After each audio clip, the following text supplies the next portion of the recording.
Vous en avez marre des super-héros de chez Marvel ou DC, vous rêvez de voir un vrai homme régler ses comptes à coups de 6 coups.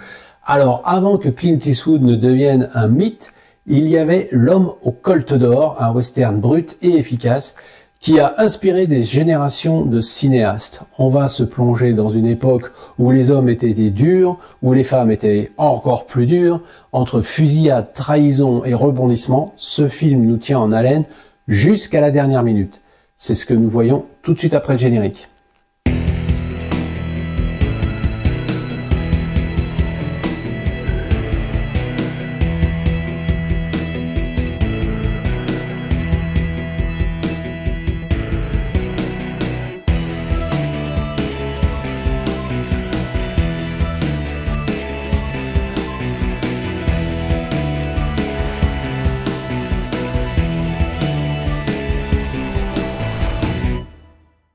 Edward Mittrick a mis en scène ce film avec un trio d'acteurs légendaires, Henry Fonda, Anthony Quinn, Richard Widmark.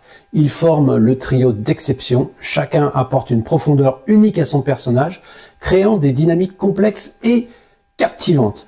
Réalisé en 1959, pour une durée de 2 heures, le pitch pourrait paraître assez simple et pourtant on se retrouve dans la petite ville minière de Warlock. Et une bande de cow-boys, comme toujours, égorgeurs, terrorisent une paisible communauté, humiliant le shérif adjoint légitime de la ville et le chassant de la ville. Les habitants vont faire appel à un célèbre marshal, Clay Blaisdell, qui fera régner l'ordre et la loi dans cette petite ville. Il arrive avec son bon ami de toujours et remplaçant à l'occasion Tom Morgan. Les deux hommes sont inséparables. On y découvre aussi Johnny Gannon, un ancien membre du gang qui en a assez de leur méthode et qui prend un petit peu de recul. Et d'ailleurs, il va même jusqu'à prendre le poste du shérif adjoint qui vient de partir. Et il se retrouve face à son frère qui lui est resté dans le gang.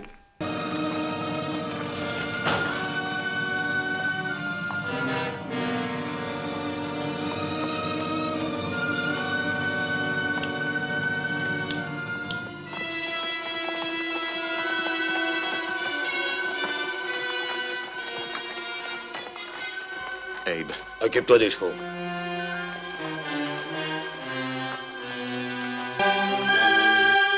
Alors avec tout ça, on se doute bien que tout ce petit monde devra s'affronter à un moment donné. C'est inévitable. Dans ce film, les personnages ne sont pas simplement des archétypes. Ils sont tous motivés par des désirs et des peurs qui les rendent humains, attachants à quelques mesures près. Le film pose des questions intéressantes sur la violence et ses conséquences, bien avant Impitoyable de Clint Eastwood. Au niveau des critiques, le film obtient la très bonne note de 4 sur 5 sur le site Allociné. Voilà un film qui se bonifie à force de le voir et de le revoir. Une force se dégage de cette histoire assez commune, mais dont les personnages donnent de l'ampleur et une envergure digne des plus grands chefs-d'œuvre. Henry Fonda campe un personnage persuasif, fort, sûr de lui, enclin à la justice, vaillant, et pourtant frôlant la folie du chagrin dans les dernières minutes. La résurrection de Richard Widmark, homme perdu qui trouve le statut dans les bras d'une femme et la force de s'imposer. La déchéance, par contre, d'Anthony Quinn, joueur dans l'âme, homme fier mais meurtri dans sa chair, qui a besoin de reconnaissance et qui perdra un jeu dont il avait créé les règles. Les autres personnages, ces hommes et ces femmes de la ville de Warlock, sont faibles, enclins à céder, à vendre leur âme pour un peu de paix dans leur petite vie. Et enfin, il y a la bande des cow-boys, emmenée par un chef qui est lâche, qui préfère exécuter ses ennemis dans le dos plutôt que de les affronter loyalement. Et voilà, le maître mot est lâché, loyal. Voilà sur quoi reposent les fondamentaux de ce western, dont beaucoup de points communs se retrouvent bon gré mal gré dans les westerns d'un certain Clint Eastwood. C'est quand même la 3e fois qu'on le nomme aujourd'hui. Pour les petits plus, revenons à l'origine de la présence d'Henry Fonda dans ce film. Il vient de terminer 12 hommes en colère qui a été un fiasco au box-office. Et même si le film est considéré comme culte, d'ailleurs vous pouvez en voir une petite vidéo consacrée à ce film sur On se fait une toile, Henry Fonda a été pleinement satisfait de sa collaboration avec Sidney Lumet et donc il entreprend aussitôt un second film sous sa direction. Ce sera Les Feux du théâtre, adapté d'une pièce, donc Morning Glory, tel est son nom original, son titre original, qui a valu d'ailleurs à Katharine Hepburn lors de l'adaptation cinématographique de 1934 son premier Oscar. Lumet, lui, fait appel à une quasi-débutante pour tenir le rôle de Hepburn, toutefois avec un nom assez célèbre puisqu'il s'agit de Susan Strasberg, la fille du directeur de l'Actors Studio. Souhaitant se démarrer de son précédent film, Lumet opte pour un tournage en extérieur et devient ainsi l'un des premiers films tournés en couleur dans les rues de New York. Le film ne fut pas un succès et d'ailleurs il resta inédit en France jusqu'en 1983. Mais quel rapport allez-vous me dire avec L'Homme au Colt d'or? Eh bien, tout simplement, Henry Fonda, après 2 échecs, se devait de retrouver le chemin du succès et quoi de mieux pour redorer son blason qu'un western. La Fox, qui l'avait quitté 12 ans plus tôt, lui a proposé d'apparaître dans un grand western.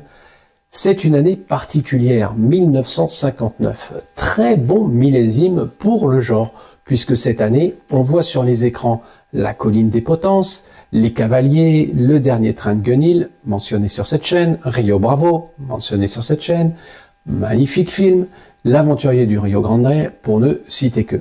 Pour tenir le rôle du régulateur professionnel au service de la société, Henry Fonda a suivi pendant plusieurs semaines un entraînement intensif avec l'un des meilleurs tireurs au monde. La facilité qu'aura Henry Fonda à rentrer dans le personnage éclate alors aux yeux des téléspectateurs ou des spectateurs. Il incarne avec une élégance et un faux détachement ce régulateur mis en chemin entre le tueur et le justicier. Le salaire de Blansden, ce fameux régulateur dans le film, est très élevé pour l'époque, puisqu'il demande 400 $ par mois. Une petite fortune, puisque si on le remet avec l'inflation à ce que ça pourrait valoir aujourd'hui, on parle de 10 000 $. On retrouve à contre-courant Anthony Quinn, souvent dans des rôles forts, durs et machos, et ici il interprète un homme hésitant, handicapé et faible. Et encore une fois, on retrouve Richard Widmark, trop souvent cantonné dans des rôles secondaires. Il prouve, s'il en était besoin, que c'est un excellent acteur. Pas grand-chose de plus à dire sur ce film. Malheureusement, peu d'anecdotes. Donc pour conclure, vous l'avez compris, on est sur un western sombre où l'ambiguïté des personnages ajoute une profondeur indéniable. Malheureusement, quelques longueurs entachent légèrement le récit, mais l'ensemble reste un classique du genre incontournable pour les amateurs. C'est peut-être aussi l'un des tout grands derniers rôles d'Henry Fonda dans ce genre. Alors oui, vous allez me dire, il y a Sergio Leone derrière, et effectivement, il lui a proposé un rôle sur mesure dans Il était une fois dans l'Ouest. Ensuite, un rôle un petit peu plus, presque qui s'apparente à la farce dans Mon nom et personne, mais ce film est très plaisant. Et voilà, je vous remercie, c'est déjà fini. Je sais, vous pourriez parler encore davantage de ce film. Eh bien, écoutez, faites-le dans vos commentaires. On pourra toujours échanger. En attendant, actionnez la petite cloche, abonnez-vous. Je vous remercie et je vous dis à très bientôt. Portez-vous bien surtout. Ciao, ciao.